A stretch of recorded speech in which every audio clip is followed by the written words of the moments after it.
Welcome back to another SMITE patch notes video. It has been a while since I've done one of these. It's been a while since I've done like anything SMITE or Paladins with HRX going on, but that's given me time to do all the Spyro videos. So we finally are back to SMITE. We have patch 5.22 coming out, still not in Season 6 yet. Bunch of new skins, and we have another Pixel skin. Those are returned, and some updates. Not like a whole lot, but enough. I mean, you can see here, a decent amount. So we're going to go through everything. First off, we have Cyber Samurai Hachiman. My task shall be completed at all costs. Pretty cool. Let's see which ones are available. So the Hachiman, Fenrir, and Ravan are going to be available through the Odyssey. So this is the Fenrir. We got Brutal Dragon. Finally, something to sink my teeth in. That is going to be a fantastic skin. That looks amazing. It doesn't look like Fenrir. Like, looking at that player card doesn't look a thing like Fenrir, but it is. So that's awesome. We also have Shadow Punch Ravan. This looks way too reminiscent of the what is the Wukong skin, where he's kind of like a monk basically. It just kind of reminds me of that. When a fist is driven by conviction, nothing can stop it. Then we have Dragon Priestess Nox. Look closely at my crown. You will see it. Like you will bow to it, and you will remember it. I like that voice, and that actually doesn't really look a whole lot like Nox either, so I'm excited to see what that skin looks like. Really cool voice. And then Pixel Hammer Thor. It's gonna be a cool skin, but I'm just getting kind of tired of these at this point. It's been a while since my hammer smashed some face. Voice It's pack's gonna kinda be a nice, good though. day. And then Infernal Lord Zeus. This is just badass. There's a skin that looks a lot like this already in the game, and I can't. Hades? Maybe, I think Hades has a skin that kind of looks like this. But whew, this looks nice. I shall tear my enemies from the fabric of existence. That's one of the better demonic voices I feel like they've been able to pull off too. That was actually really good. And then Titan Forge Amir. That's Amir. Alright, that looks like... That actually just looks like a dwarf from World of Warcraft, honestly. I have spent so much time forging weapons of war. It is only fitting that I finally put them to use.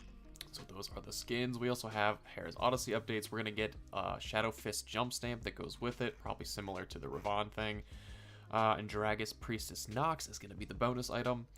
You're also able to block in private chat with another user on PC and can now log out to the main page. The minimap for Minotaurs has been updated in the arena. Player gifting is now coming to 5.22. You'll be able to send gifts directly to other players. Emotes, voice packs, skins. So that's pretty cool. Awesome chest, Fantasy Point store, rotations right there. And then we also have Titan Forge Amir announcer pack that's coming.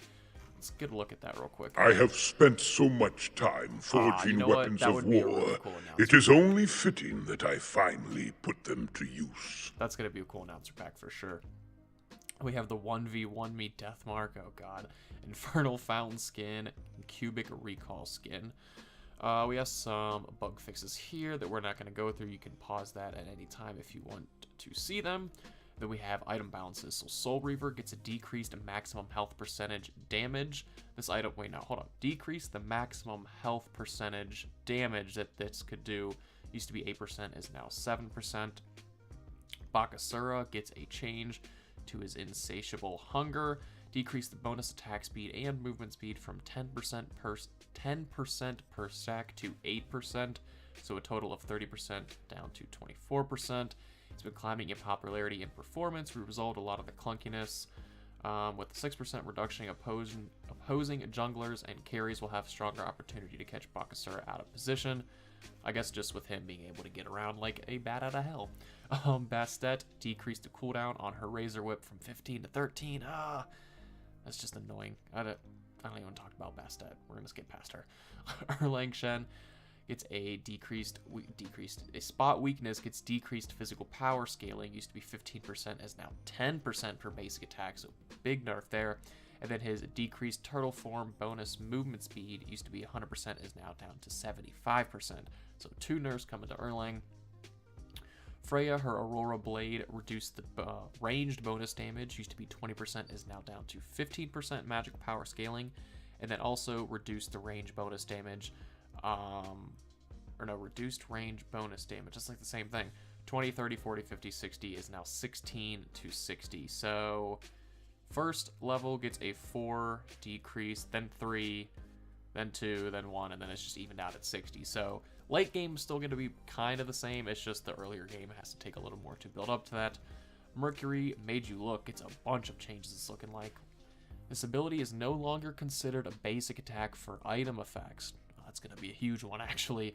So Frostbound Hammer, Golden Blade, all that. This ability can still crit, though.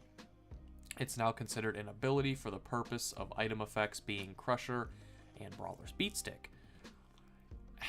And it also gets a decreased cooldown from 10 seconds to 8 seconds. So I'm not sold that this is necessarily a nerf. This might actually be a buff because, like, yeah, you're losing the Golden Blade or Frostbound or whatever, but it can still crit, and now you're just going to be able to proc the Crusher and Beatstick, and you get a cooldown reduction. So I think overall it's going to be a buff, but not totally sure.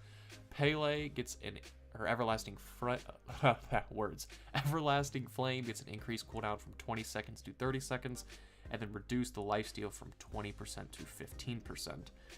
Sylvanas, I haven't seen him get a lot of love, or hate really, he's just kind of insane.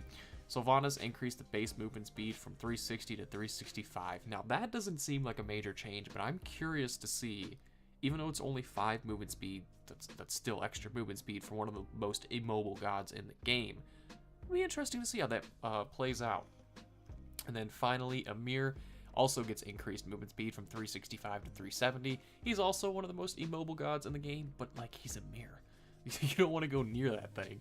And then Shards of Ice gets increased slow from 30% to 40%. So he's going to be moving a little faster, and he's going to be slowing you a little more. Again, that'll be interesting to see how that plays out. That is it for this video, guys. If you enjoyed it, be sure to drop a like for more videos and patch notes like this. Social media links down in the description.